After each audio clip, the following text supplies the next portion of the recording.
할렐루야. 주님의 은혜와 사랑이 여러분 모두에게 함께하기를 주의 이름으로 축원합니다.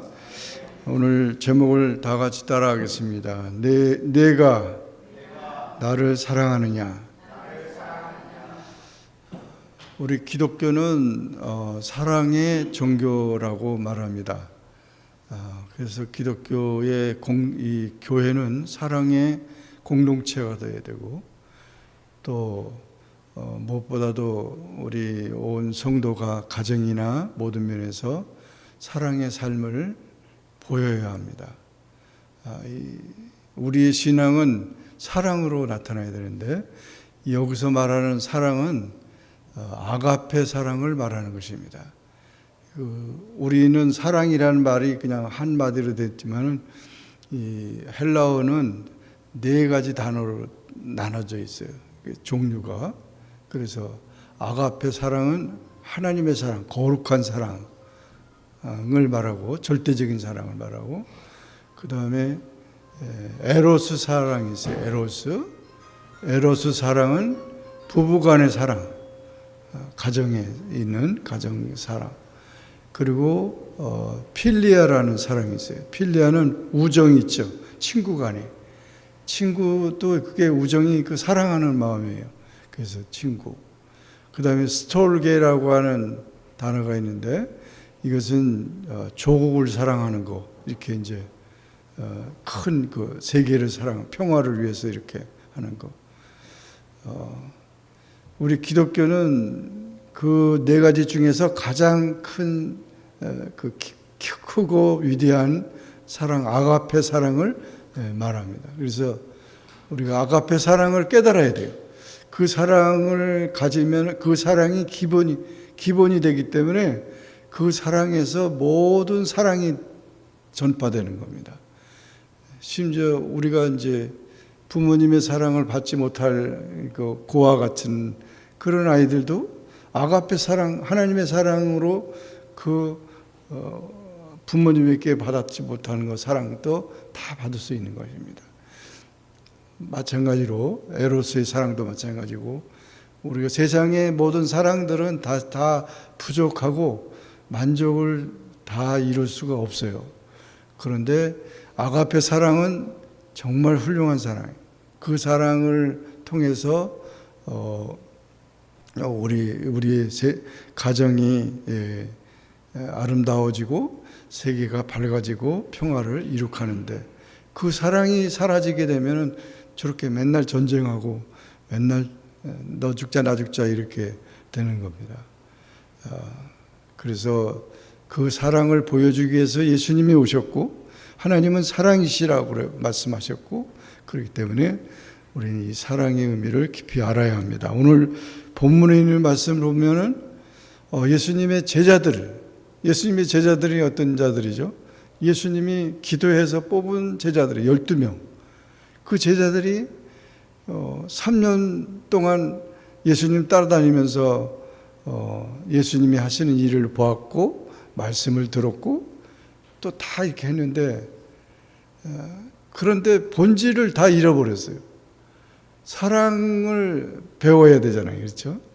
그 사랑이 가장 중요한데, 그 사랑을 잃어버리고, 그래서 결국 예수님이 가시는 십자가의 일이나 이런 모든 것들이 인간적으로 볼 때는 비참한 것 같지만은, 아무 죄가 없는 예수님이 죽으시는 그게 너무 황당한 것 같지만 하나님의 계시 가운데 다 있었던 거거든요. 그거를 깨닫지 못하고 예수님을 배반하고, 특히 예수님의 가장 수제자였던 베드로는 원래 본 이름이 아니죠. 요한의 아들 시몬아, 여기 말한 것처럼 시몬이에요. 시몬인데 예수님이 이름을 베드로라고 바꾸게 가르쳐 줬는데, 그런데 심지어 그 베드로까지 결국은 예수님을 부인한 겁니다. 예수님 모른다고. 어떻게 그렇게 말할 수 있어요?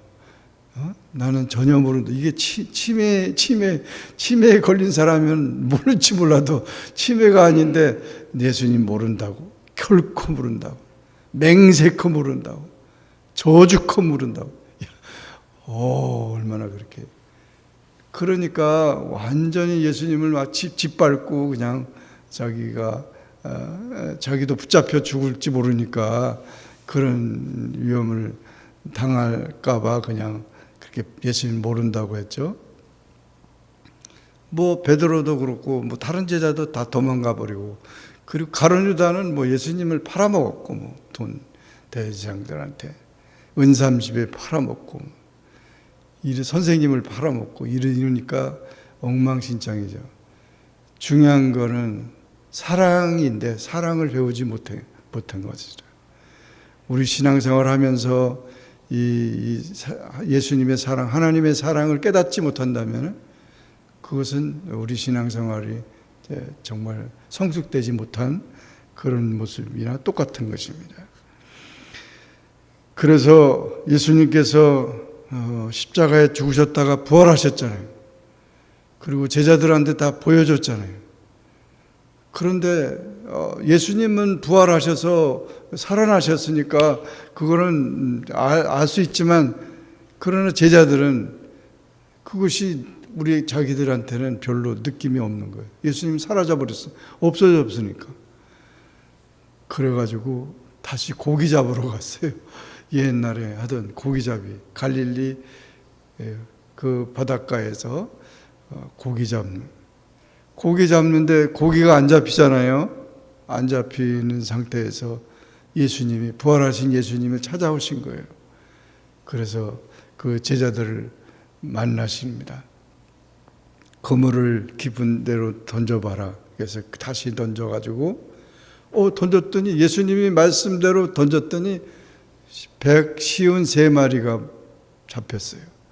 정확하게 그 개수까지 씌워가지고 153마리가 잡혀서 그 고기를 가져와서 고기를 구우고, 그 다음에 조반을, 아침 식사를, 떡을 나누면서 부활하신 예수님이 제자들을 다시 또 만난 것입니다. 그때 예수님이 식사를 하시고 난 다음에 이 베드로에게, 요한의 아들 시몬아, 네가 나를 사랑하느냐, 그런 질문을 한 것입니다. 질문이라는 것은 반드시 답이 있어야 되잖아요. 그렇죠? 주님, 내가 주님을 사랑하는지 주님이 아시잖아요. 그렇게 얘기를 했어요. 또 두 번째 얘기하는 거예요. 내가 나를 사랑하느냐, 이 사람들보다 나를 더 사랑하느냐, 주님이 아시잖아요. 또 그렇게 말했고, 세 번째 또 요한의 아들 시몬아, 내가 나를 사랑하느냐 하니까 내가 주님을 사랑하는 줄 주님께서 아십니다. 왜 이렇게 세 번씩이나 얘기를 했을까요? 세 번 부인하고 타락했던 베드로의 마음을 이렇게 사랑으로 이렇게 다 녹여주시는 거죠. 용서해 주시고, 다시금 베드로를 다시금 이렇게 제자로 새롭게 만드시는 그런 모습을 보게 된 겁니다. 그래서 회복이 된 거죠. 그런데 이때 우리는 이렇게 사랑하느냐 이렇게 표현했지만은, 헬라어 원어 성경 보면은 예수님은 아가파오를 물었어요. 아가파오. 나를 절대적으로 사랑하느냐, 이 사람들보다 나를 거룩한 사랑으로 사랑하느냐 그랬더니, 그렇게 베드로가 못했잖아요. 할 수도 없고 자기는 못합니다. 그냥 베드로의 대답은 뭘로 대답했냐면 친구처럼 생각합니다. 그래서 친구처럼. 친구보다 부모가 더 특별했고, 부모보다 하나님이 더 위대하신 분입니다. 우리 신앙은 정말 친구보다, 부모님보다, 또 나라보다, 민족보다 하나님이 더 위대하시고 하나님이 더 거룩하시다고 하는 사실을 고백해야 그 신앙이 확실한 신앙이 되는 줄로 믿습니다.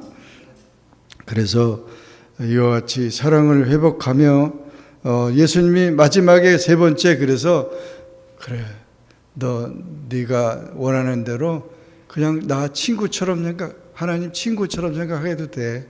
필레오로 얘기를 했어요. 필레오로. 그러니까 저는 그냥 친구처럼 지내려합니다. 이렇게. 그 전에 이제 한국에서 제가 목회할 때 어떤 그 젊은 나하고 나이가 거의 비슷한 것 같은데 처음 예수 믿는 사람인데 이렇게 지내면서 목사님은 너무 어렵대. 나이가 비슷한데 그러니까 목사님 그냥 형님이라고 그러면 안 돼요? 그래서 몇 살 차이니까 그냥 그러라고 형님으로 하라고. 그리고 열심히 이렇게 신앙생활 한 이제 남자분이 있었어요. 하여튼 형님으로 하든 친구로 하든 부모로 하든 어떤 사람은 이제 그냥 아버님이라고 부르면 안 되겠어요. 이런 사람도 있겠죠. 그러나 중요한 거는 하나님이 바로 가장 위대하신 분이라는 것을 제자들이 그 사실을 이제 회복하고 또 그것을 이제 이끌었다는 것을 우리가 기억해야 합니다. 우리가 이 말씀을 통해서 볼 때 느끼는 건 뭐냐면은 첫 번째는 용서하시는 주님이시라는 거죠. 용서가 없이는 발전이 없어요. 그러니까 맨날 옛날 얘기, 잘못한 얘기 자꾸 얘기하면 기분 나쁘잖아요. 근데 그거 용서가 없이는 위로 앞으로 갈 수도 없고 그거 치유가 되지 않아요. 우리 주님은 이 세상에 오실 때 내가 온 것은 양으로 하여금 양들을 위해서 내 목숨을 바치러 오셨다 그랬어요. 왜 양이 되셔가지고 그 제물이 되시는 거냐면 모든 인류의 죄를 용서하시기 위해서. 할렐루야. 모든 인류의 죄를 용서하시기 위해서 제물이 되셔서 제게 오셨다는 거예요. 죽으러 오신 거예요. 예수님은 죽으셔야만, 예수님이 죽으시면 우리가 용서되는 거고 우리가 회복되는 거예요. 왜냐하면 그게 이제 대가니까. 반드시 대가를 치러야 되는데, 그래서 이와 같이 우리 십자가로 말미암아 예수님께서 우리를 그렇게 용서하신 것입니다. 그래서 예수님은 과거의 실수를 저지른 베드로를 찾아오셔서 사랑의 고백을 하게 하셨습니다. 만약 우리가 잘못을 했다면 오히려 그것을 인해 더욱 주님의 은총을 구하는 자세를 가져야 합니다. 선택받은 자에 대한 주님의 사랑은 변함이 없습니다. 주님은 연약한 인간성에 대하여 결코 실망하지 않습니다. 사람들은 실패자를 외면합니다. 베드로는 예수님이 가장 신임했던 제자입니다. 그러나 그는 큰 실수를 했습니다. 빌라도 법정에서 예수님이 심 받으실 때 3번씩이나 예수님을 모른다고 부인한 것입니다. 그냥 부인하는 것이 아니라 하나님께 맹세하고 저주하면서 부인했습니다. 부활하신 예수님을 보고도 고기 잡는 업으로 갈릴리 호수로 되돌아갔습니다. 하나님께서 다시 쓰시는 사람은 어떤 사람입니까? 회개하는 사람입니다. 겸손한 사람입니다. 절망하지 않고 주님을 신뢰하는 사람입니다. 아무리 큰 실패를 했어도 회개하는 사람은 하나님이 다시 쓰십니다. 그러나 회개는커녕 교만한 마음을 사람은 쓰시지 않습니다. 사울 왕이 그런 사람이었습니다.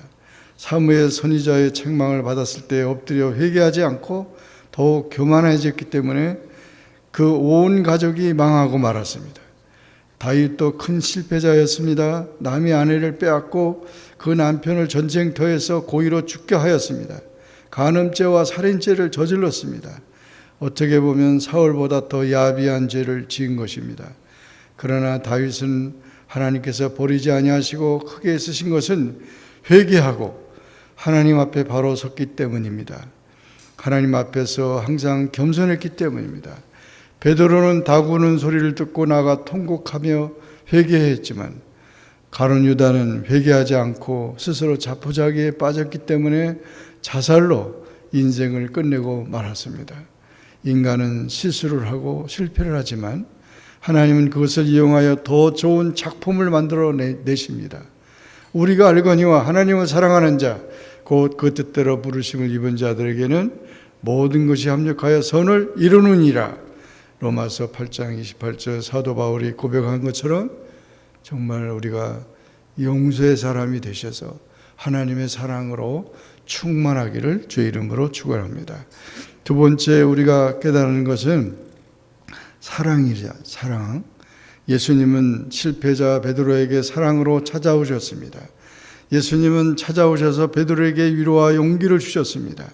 요한의 아들 시몬은 베드로의 옛 이름입니다. 세 번의 문답에서 사용된 사랑이란 단어는 처음 두 번은 아가파오지만 세 번째는 필레오였습니다. 베드로의 대답은 계속 필레오란 단어를 사용했습니다. 아가파오는 고귀하고 숭고한 신앙적 사랑을 의미하는 반면에 필레오는 인간적으로 친밀한 정입니다. 우리는 이 사랑의 고백을 다시 주님께 드려야 하겠습니다. 주님을 사랑하는 자만이 주님의 일을 감당할 수 있기 때문입니다. 이 아가파오의 이 사랑을 발견하는 저와 여러분이 되시기를 주의 이름으로 축원합니다. 마지막으로 사명입니다. 주님은 베드로에게 내가 나를 사랑하느냐고 물으셨습니다. 예수님은 실패한 베드로에게 다시 사명을 주셨습니다. 예수님을 사랑하는 자만이 예수님이 맡겨주신 일을 바로 감당할 수 있습니다. 예수님은 베드로를 처음 만났을 때 내가 너를 사람을 낚는 어부가 되게 하리라고 사명을 주셨습니다. 가장 위대한 사명을 부여하신 것입니다. 그런데 베드로는 예수님을 모른다고 배신했습니다. 이 세상 사람 같으면 두 번 다시 기회를 주지 않았을 것입니다. 그런데 주님은 더욱 큰 책임을 주셨습니다. 결국 베드로는 수제자의 몫을 다하고 순교자의 제물이 되었습니다. 베드로가 주님을 위해서 복음을 전하다가 마지막에 순교했죠. 그래서 예수님은 십자가에 달리셨는데 예수님처럼 이렇게 십자가 달리기보다는 나는 거꾸로 나는 달리기를 원한다. 그래가지고 그렇게 순교했어요. 선지자 요나는 하나님이 니느웨 도시에 가서 전도하라는 명령을 받았습니다. 그러나 요나는 말씀에 불순종하고 다시스로 도망을 갔습니다. 그러나 하나님은 요나를 포기하지 않으시고 다른 사람이 아닌 요나를 통해서 다시 니느웨를 구원하셨습니다. 사마리아 수가성의 여인은 인생의 실패자입니다. 비정상적인 생활로 사람들에게 멸시와 조롱을 받는 여인입니다. 그런데 주님이 찾아오셔서 물을 달라고 도움을 요청하시면서 대화를 통하여 그 여인으로 하여금 메시아에 대한 확신과 영원한 기쁨을 안겨주었습니다. 세상에서 버림받은 인간이라도 주님은 다듬어서 크게 쓰시는 것입니다. 그리스도인에게는 실패가 없습니다. 하나님이 쓰시기 때문입니다. 하나님이 다시 사용하시기 때문입니다. 실패한 삼손을 하나님은 마지막에 크게 사용하셨습니다. 그가 건물을 무너뜨려 자신이 죽으면서 죽인 블레셋 사람들이 그가 살아있을 때 죽인 사람보다 더 많았습니다. 모세는 바로의 공주의 아들로 화려하게 애굽에서 살았습니다. 그는 위대한 꿈을 가지고 살았습니다. 그러나 살인자가 되어 도망 나오게 되었습니다. 화려한 꿈을 포기하고 양치기 인생으로 전락되었습니다. 그는 미디안 광야에서 도망하여 40년간을 지냈습니다. 그러나 실패한 모세를 들어 하나님은 이스라엘의 최고의 지도자로 세우셨습니다. 하나님은 우리의 실패를 더 좋은 것으로 만들어 주십니다.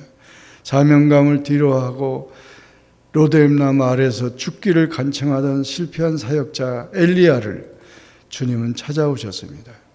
오하이의 주 어느 집에 어린아이가 학교를 갔는데 학교 선생님이 찾아와 이 아이는 지능이 형편없으니 제일 좋은 길은 그저 농사나 짓는 것이 좋겠습니다 라고 했습니다. 아이와 어머니는 엄청난 실패를 맛보았지만 용기를 내어 집에서 그의 어머니가 기도하며 가르쳤습니다. 그가 바로 위대한 발명왕 토마스 에디슨입니다. 이 사람은 1832년에 실직하고 주의원에 입후보였으나 낙선하고 34년에 사업을 해 실패하고 35년에 동거하던 여인이 세상을 떠나고 36년에 신경쇠약증으로 입원했고 46년에 연방하원직에 당선되었으나 다시 낙선에 실패했고 47년에 공유토지관리사 시험에 불합격했고 49년에 부통령 후보에 거절당하였고 58년에 상원의원에 낙선되었으나 1860년 드디어 대통령에 당선되었습니다. 그가 바로 미국의 링컨 대통령입니다. 사람들은 실패자를 외면합니다. 실패자를 다시 쓰지 않습니다. 그러나 하나님은 사업에 실패한 자, 직장에서 버림받은 자, 병들어 고통받는 자, 무서운 죄로 망가진 인생들을 찾아오셔서 힘과 용기를 주시고 더 큰 사명을 주십니다. 실패는 중간역이지 인생의 종착역이 아닙니다.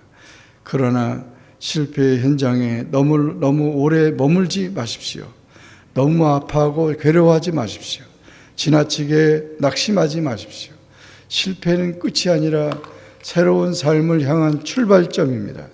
하나님은 전능하신 분입니다. 모든 것을 하실 수 있습니다. 그 하나님이 지금 우리 가운데 계십니다. 그 하나님이 나를 끔찍이 사랑하십니다. 그 하나님이 여러분과 나의 아버지가 되십니다. 우리 찬양팀에서 지난 주간에 그 갈릴리 호숫가에서 찬양을 했는데, 갈릴리 호숫가에서 주님은 시몬에게 물으셨네. 사랑하는 시몬아, 넌 나를 사랑하느냐? 오 주님, 당신만이 아십니다. 사마리아 우물가에서 주님은 여인에게 물으셨네. 사랑하는 여인아, 넌 날 사랑하느냐? 오 주님, 당신만이 아십니다. 이 이름을, 자기 이름을 대고 같이 하면은 정말 은혜가 되는 그런 복음 순가입니다. 주님이 우리를 사랑하십니다. 그 사랑을 고백하는 우리 모두가 되기를 주의 이름으로 축원합니다. 기도하겠습니다. 허물과 실수가 많아 고개를 들지 못한 베드로를 찾아와서 용서해 주시고 위로와 용기를 주시고 사명을 주신 주님, 오늘 흠과 점과 죄가 많은 우리에게 찾아오시고 우리의 잘못을 용서하시고 새로운 용기를 주시니 감사합니다. 실수했지만 또다시 사명을 주시니 감사합니다. 주님의 사랑에 감사하여 더욱 주님을 사랑하며 사명을 잘 감당하는 우리 모두가 되게 하여 주옵소서. 예수님의 이름으로 기도하옵나이다. 아멘.